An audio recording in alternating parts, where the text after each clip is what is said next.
दोस्तों मेरा नमस्कार। मैं आपके अपने चैनल में आप सभी का स्वागत करता हूं। दोस्तों आज हम जिक्र करेंगे, देखिए आज के टाइम में क्या हो रहा है, मतलब हर चीज़ नकली हो गई है। आप मार्केट से कुछ भी लीजिए, खाने पीने की चीज़, सब नकली सामान मिल रहा है। मतलब आजकल जो अंडे हो गए, एग, वो भी नकली है। राइस, चावल भी नकली आ रहा है, ठीक है। इसके अलावा यदि हम मार्केट से चाय पत्ती लें, वो भी नकली मिल रही है। आप सब्जी खरीदने जाओ, वो भी नकली। मतलब इवन अभी आपने एक वीडियो देखा होगा जिसमें जो ककड़ी है उसमें कलर मिला के उसको बेचा जा रहा था, मतलब रेलवे स्टेशन पे। हर चीज़ मतलब नकली होती जा रही है। तो ऐसे में दोस्तों आपको ये समझना है कि यदि आप किसी गांव से बिलोंग करते हैं, मतलब यदि आपके पास गांव है और ज़मीन है, तो उसको संभाल के रखिए, क्योंकि आने वाला जो समय है वो बहुत ज़्यादा खतरनाक हो चुका है, बहुत ज़्यादा डेंजरस। आप ये समझ सकते हैं जैसे 2026 चल रहा है, मतलब हम 2026 में हैं और आज से 20 या 30 साल बाद, मतलब आप ये बोल सकते हैं 2050, 2060, उस टाइम तक में जो गांव और ज़मीन है उसका इम्पोर्टेंट बहुत बढ़ जाएगा। मतलब आपको याद होगा कि आज के टाइम में क्या, जैसे जब कोरोना लगा था, तो कोरोना में सबसे ज़्यादा जो इकोनॉमी हमारी प्रभावित हुई थी, वो सबसे ज़्यादा मतलब शहर को दिक्कत हुई थी, गाँव को दिक्कत नहीं हुई थी। मतलब गाँव में बाकायदा किसान अपना गेहूँ काट रहे थे, ठीक है, अपने सब्जी लगा रहे थे, और गाँव में कोरोना में उतना ज़्यादा इम्पैक्ट पड़ा नहीं था। मतलब ये बोल सकते हैं कोरोना के टाइम में गांव एक तरह का ऐसा था जो हमें सुरक्षित रखा था। मतलब सोचिए, जब कोरोना आया था, एक ऐसी बीमारी, किसी ने सोचा नहीं हो कि मतलब वो इतना ज़्यादा हमें सिचुएशन में डाल देगा। यदि आप मतलब एक बड़ी बिल्डिंग में हैं और उस बिल्डिंग में 500 कमरे हैं, आप उसके अंदर जाके रुके हैं, वहाँ भी कोरोना पहुँचा है, ठीक है। तो हमें ये समझना है यहाँ पे कि हमारे पास जो भी संसाधन है, ठीक है, जो नेचुरल है, प्राकृतिक द्वारा दिए गए हैं, उसका हमें सुरक्षित रखना है।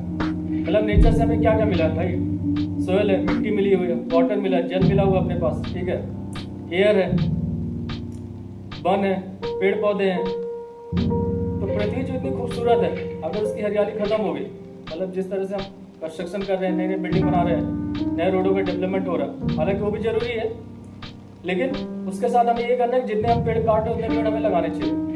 तो मैं आपको ये कह रहा था, यदि आपके पास गांव में जमीन है तो उस जमीन को बचा के रखिए, ठीक है। यदि आपका गांव है तो उसको संभाल के रखिए, गांव की केयर करिए, कद्र करिए। मतलब हो सकता है आप जॉब के चक्कर में या कमाने के चक्कर में, ठीक है, कई बार बहुत सारे मतलब रीजंस होते हैं, इकोनॉमिकल प्रॉब्लम होती है कि गांव का आदमी शहर चला जाता है। लेकिन साल में एक बार ये करिए कि मतलब जब गर्मी की छुट्टी पड़ती है, जब बच्चों की, मतलब हो सकता है 2 महीने की 1 महीने की छुट्टी पड़े, तो गांव जरूर घूमिए। मतलब बच्चे हमेशा ये ना करें कि पता चला, आज के टाइम ये हो रहा है कि बच्चों को पता नहीं कि खेत क्या होते हैं, ठीक है, खेत क्या है, धान कैसे उगती है, गेहूं कैसे लगता है, ठीक है, किसान क्या होता है, सिर्फ वो कार्टून देख रहे हैं या तो टीवी पे देख रहे हैं। तो आप ये कर सकते हैं, मतलब अपना प्लान बनाइए कि 10 से 15 दिन या 20 दिन गांव में जाकर रुकिए, गांव के लोगों को समझिए। मतलब क्या होता है, ये यदि आपके बच्चे बोलते हैं ना, जो हम देखते हैं वही सीखते हैं, मतलब साहित्य समाज का आईना है। यदि हम अपने बच्चों को गांव नहीं घुमाएंगे तो हो सकता है वो किताब में ही पढ़े कि ये चावल और ये गेहूं है, कभी रियल में जाने नहीं कि चावल गेहूं होता क्या है, ठीक है। तो उनको ले जाइए, मतलब कभी ठंडी की छुट्टी में, कभी गर्मी की छुट्टी में, कभी धान की जब फसल लगती तब लेके जाइए, या कभी जब गेहूं लग रहा तब लेके जाइए। क्योंकि देखिए आज के टाइम में ये है कि हम सबको वैल्यू समझनी है। देखिए अगर जिस आज के टाइम में कोई भी चीज़ की कद्र कब कौन नहीं करता, जो उसके बारे में जानता नहीं। यदि हमारे बच्चों को ये पता चल जाए गांव जाकर कि जो चावल है, मतलब उसमें कितनी मेहनत है, पहले किसान उस खेत को तैयार करता है, ठीक है, उससे मतलब कचड़ा अलग करता है, उस मिट्टी को पूरी तरह से मतलब ऐसा काबिल वो करता है, मतलब उसकी केयरिंग करता है कि वो फसल लायक हो जाए। फिर फसल लगाने के बाद 1-2 महीने तक उसकी सिंचाई होती है, खाद डाला जाता है, फिर उस फसल को काटा जाता है, उस काटने के बाद भी उसको क्या करा जाता है, साफ सफाई की जाती है। उसके बाद जो मतलब पूरी तरह जो प्रोसेस है, मतलब इसमें थ्रेसिंग हो गई, ठीक है, उसको हो गया मतलब छानना हो गया, बीनना हो गया, कंकड़ पत्थर अलग करना। मतलब आपने देखा होगा जब हम चावल खाते हैं और चावल के एक कंकड़ हमारे जीभ में आ जाता है तो हमें लगता है यार ये क्या है, और उससे हम उसको उगल देते हैं। अब सोचिए उस चावल को मतलब उसमें कंकड़ ना रहे तो कितना उसको छानना बीनना पड़ा होगा, कितनी केयर करनी पड़ी होगी।